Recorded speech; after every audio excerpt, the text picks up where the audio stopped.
insya Allah badan kita, tubuh kita itu akan memiliki perisai yang ditakuti oleh santet-santet ya. Ya Nabi, salam alaika. Ya Rasul, salam alaika.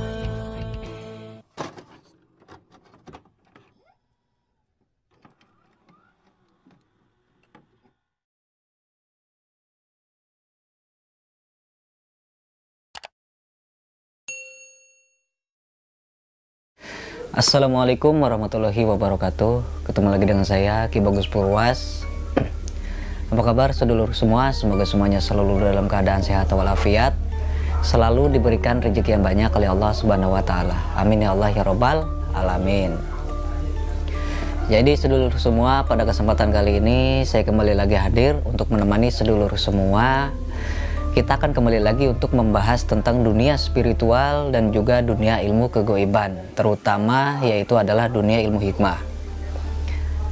Nah, yang akan saya bahas kali ini adalah tentang penyakit non medis atau penyakit santet ya, seperti itu.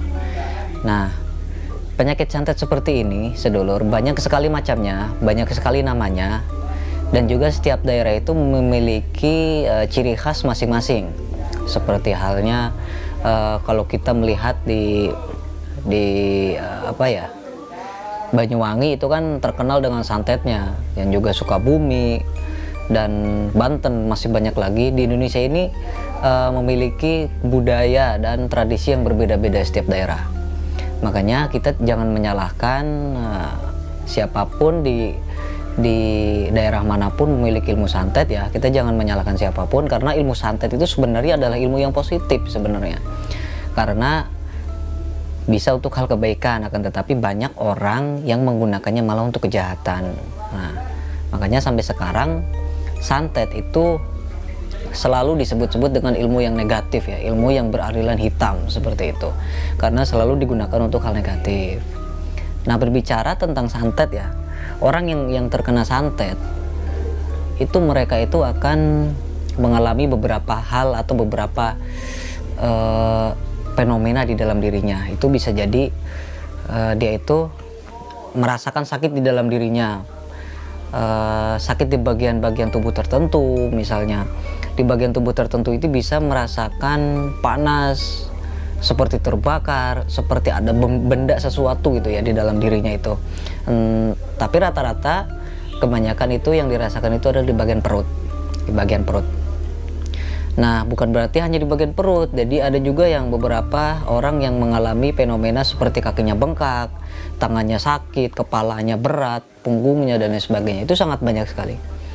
Ya meskipun banyak sekali ya, banyak sekali nama yang mungkin di daerah sedulur itu berbeda. Bisa jadi teluh, guna-guna, sihir, ilmu hitam, dan masih banyak lagi. Sepertinya setiap daerah itu memiliki namanya masing-masing, tapi yang paling terkenal, yang paling identik itu kita bisa menyebutnya dengan istilah santet.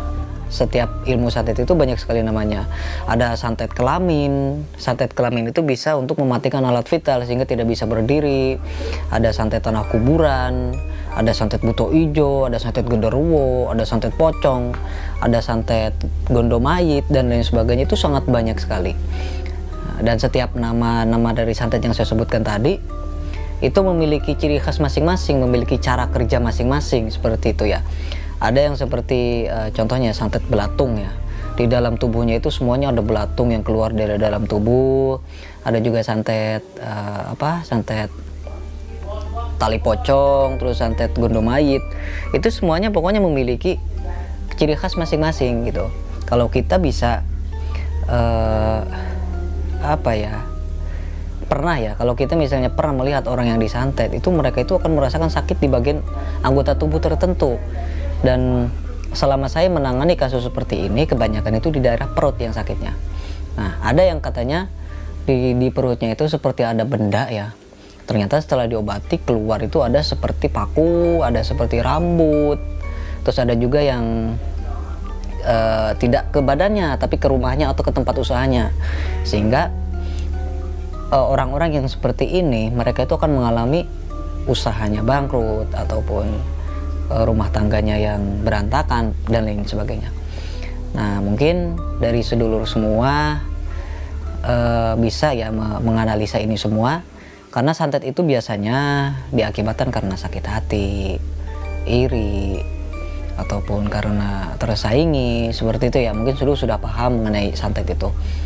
Tetapi mungkin di benak sedulur semua mungkin bilang, kenapa kok harus santet, kenapa nggak, kalau misalnya iri, kenapa kok nggak bekerja aja.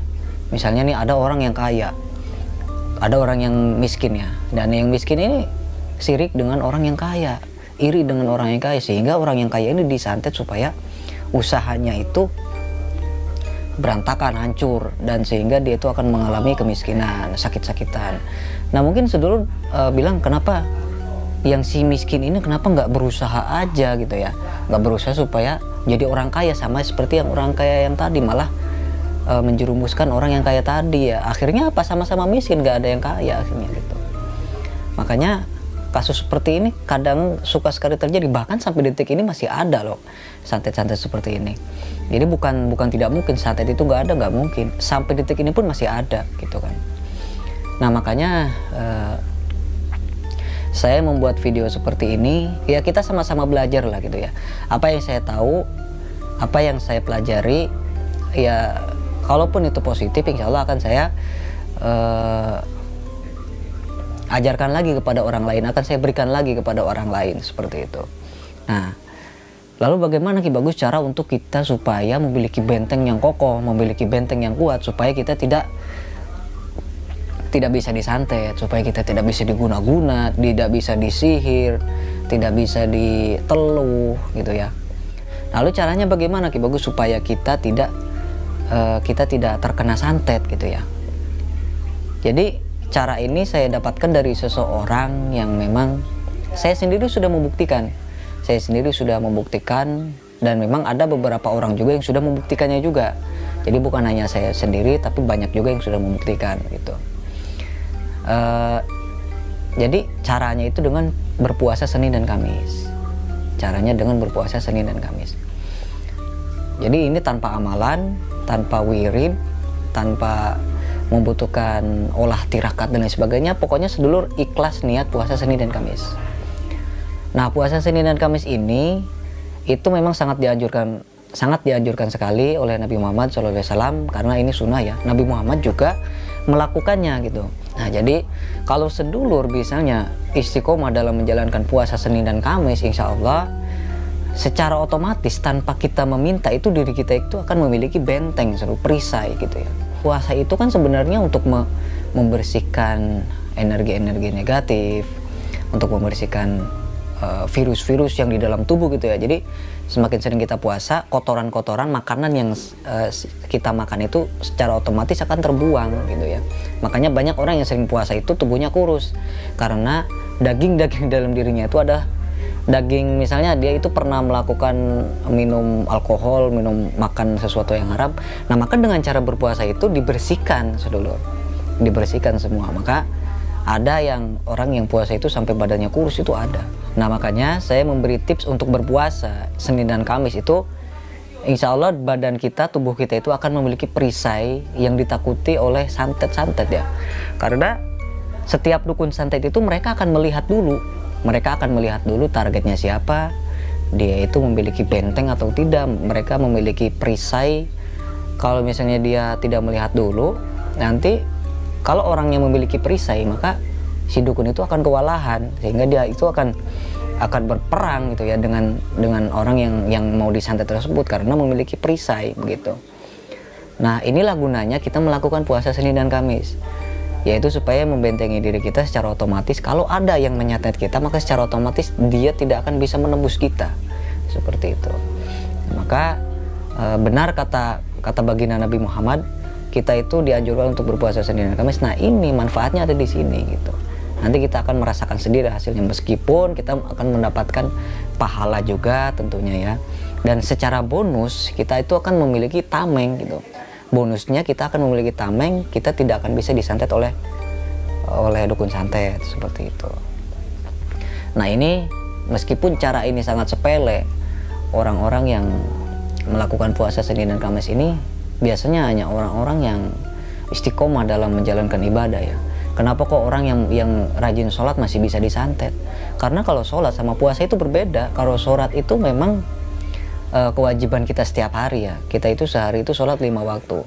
Nah, baiklah, kita tidak akan membahas agama di sini karena juga saya belum paham. Kita akan bahas yang puasa Senin Kamisnya saja ya. Nah, puasa Senin dan Kamis di sini itu dengan cara kita berpuasa, maka tubuh kita akan memiliki perisai sehingga dukun sekuat apapun mereka, pasukan bala bantuan berapa ribu pun, mereka itu tidak akan bisa menembus kita. Kita tetap aman karena kita memiliki perisainya gitu. Makanya saran dari saya, sedulur laksanakan puasa Senin Kamis begitu ya, dengan ikhlas, dengan tekun. Ya kalau misalnya kuatnya hanya Senin, ya nggak apa-apa, Senin saja terus. Nanti kalau ada kesempatan di lain waktu ya sama Kamisnya juga, seperti itu. Nah, itu adalah cara untuk menghalau atau membentengi diri dari santet. Mungkin cukup sekian dulu konten kita kali ini. Saya Ki Bagus Purwas. Assalamualaikum warahmatullahi wabarakatuh.